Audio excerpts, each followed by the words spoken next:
99X, it's the Morning X, Barnes and Leslie. Fram, in the green room right now warming up is Sean Mullins. Oh, thank you for getting him back here. Pulled him back in. He's got his show coming up on the 30th at Variety Playhouse. He's going to perform for you in the 9 o'clock hour, and we'll hang out with Sean Mullins coming up. Right now, let's talk about food. We have a very special guest today who's a food blogger empire. Hi, Skye. Hi, thanks for the introduction. We got to talk some turkey today. Gonna talk turkey. Skye is a little bit of everywhere. So let's see. You're a food expert in Atlanta, but TV, radio, podcasting. What do you do? Which TV station are you on? I'm on Fox 5, Good Day Atlanta. Good Day. Because it's always a good day when you're talking food. You've got so much going on. I'm on your website. She is. I mean, I've never seen someone so committed to it. Thank you so much for taking a look. Skye Estroff. Also, Yes. the foodie road trip. You've got a podcast. We're going to talk Thanksgiving. It's always interesting to see food bloggers who are thin. Oh, that's so nice. I don't know if my trainer would agree with you. I mean, I don't know how you pull that off, but good on you.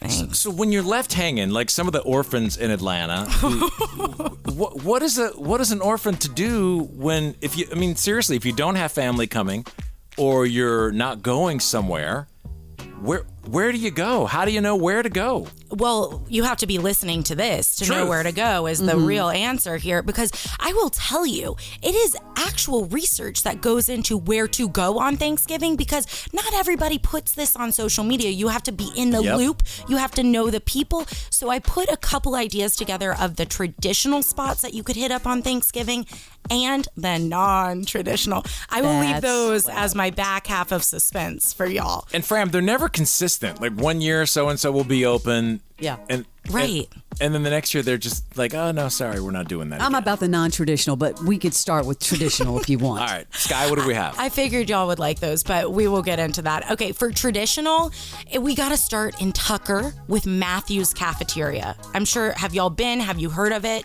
Listen, Skye, I know we just met. That was for the cafeteria.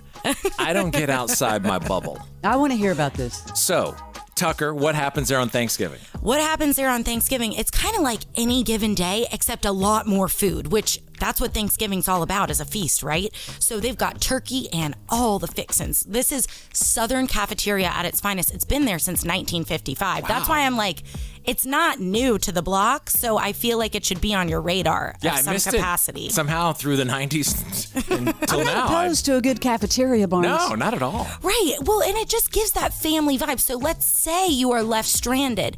Doesn't matter. Somebody's going to welcome you to your table at Matthew's Cafeteria.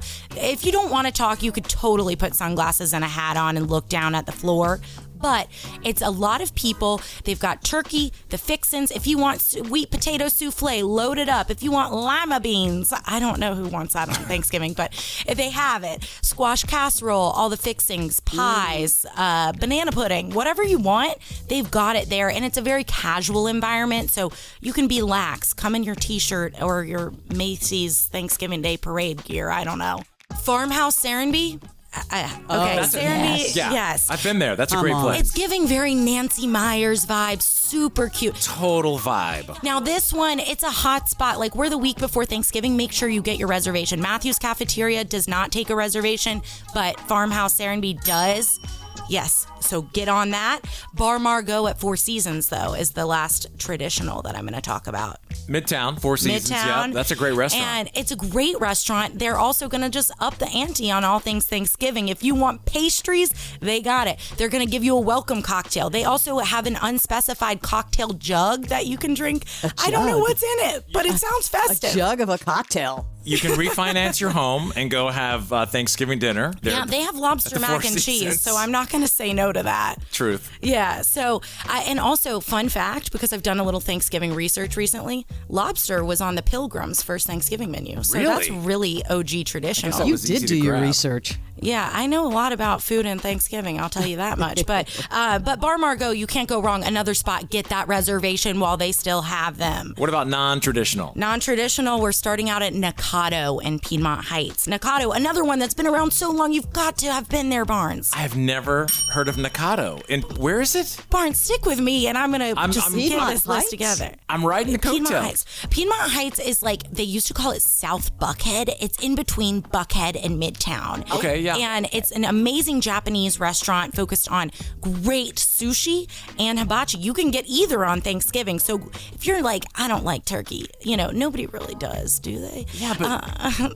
Go get sushi. Go get hibachi. Go sit and have a good time. Leslie, sushi on Thanksgiving sound good to No. you? No. What about fried rice? What about some hibachi cooked up on the hot top? I might take some barbecue. Christmas. Yeah, barbecue, I'm down. But another non-traditional. Now this one's a fun one. Johnny's Hideaway. Now they're not doing What? They're doing meals? They're not doing Thanksgiving dinner, but they're doing a post party. The 8 p.m. to 3 a.m. shift and the menu is open. Of course And I they feel are. like a lot of people are going to be having a real rip-roaring time, even more than the standard Johnny's Hideaway night out. So now you know where to send your drunk Uncle Earl after dinner. He's going to come home with, Edna. Yeah.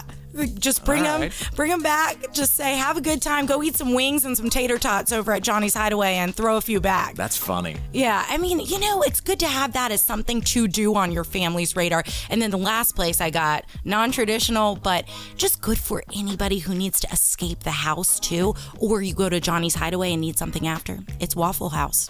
You gotta that's have a it. given. That's It's a tradition. given. I know, but I've eaten Waffle House on a holiday before. It's just great to know and have it back in the access.